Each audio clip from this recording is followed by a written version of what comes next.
Hi ළමයි, welcome back to my YouTube channel.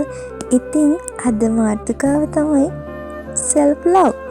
ඇත්තටම ඔයා කියන තරම් ඔයාට ආදරෙයිද? ඒක දන්නේ ඔයාගේ හිතයි විතරයි නේද? ඇත්තටම ඔයාට සමහර වෙලාවට හිතෙනවා නේද? අයියෝ මං වෙනුවෙන් දේවල් කරගෙන මොකටද? මං ඉන්නේ අනිත් අය වෙනුවෙන් දේවල් කරන්නනේ කියලා.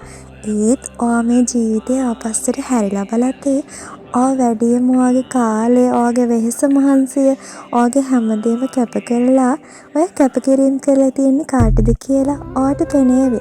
ඒත් ඔයා පොඩ්ඩක්වත් ඒ කැපකිරීම කරපු මිනිස්සයා වෙන ඔයා ගැන චුට්ටක්වත් හිතුවේ නෑ නේද? ඔයාට ආදරය කරන්න පටන් ගත්තේ නැහැ නේද? ඉතින් මේ කතාව ඔයාට ඇත්තටම self love කියන ජර්නල් එක ඇතුලේ ගොඩාක් ලොකු දෙයක් වෙනවා. ඒක ඔයාට දැනෙන්නේ ඔයාට ආදරය කරන්න පටන් ගත්ත දවසේ ඉඳන්මයි. ඇත්තටම ඔයාට ආදරය කරන්න පටන් ගත්තාම මුළු ජීවිතේම වෙනස් වෙනවා. ඒක ඔයාටවත් හිතා බැරි තරමටම ඔයාගේ ජීවිතේ හුඟක් වෙනස් වෙනවා.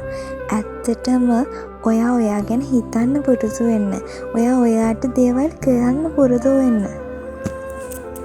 ඔයා වෙනුවෙන් ගන්න පුංචි සතුටු කිරිල්ලක් එහෙම නැත්තම් ඔයා වෙනුවෙන් කරන දෙයක් වෙනුවට සෝලෝ ඩේට් එකක් යන්න.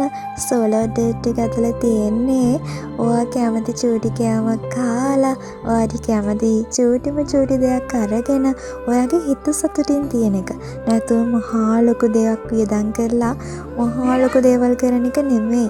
ඇත්තටම ඔයාට ඔයාගේ සතුට වෙනුවෙන් කරන පුංචිම දේත් වටිනාකම ඔයාගේ ජීවිතේ ලස්සන වෙද්දී ඔයාටවත් හිතාගන්න බැරි වේවි.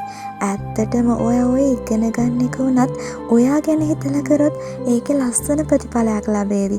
ඔයාට පුළුවන් නිකන් ඉන්න වෙලාවට ඔයාස සින්දුවක් අහන්න, ඔයාසම පොතක් කියවන්න. ඉතින් ඒකට තමයි self love කියන්නේ. ඔයාගේ ජීවිතේ අඩියක් හරි ඉස්සරහට යන්න නම්, ඔයාගේ ජීවිතේ ලස්සන කරගන්න නම් ඔයා මුලින්ම ඔයාට ආදරය කරලා ඉන්න.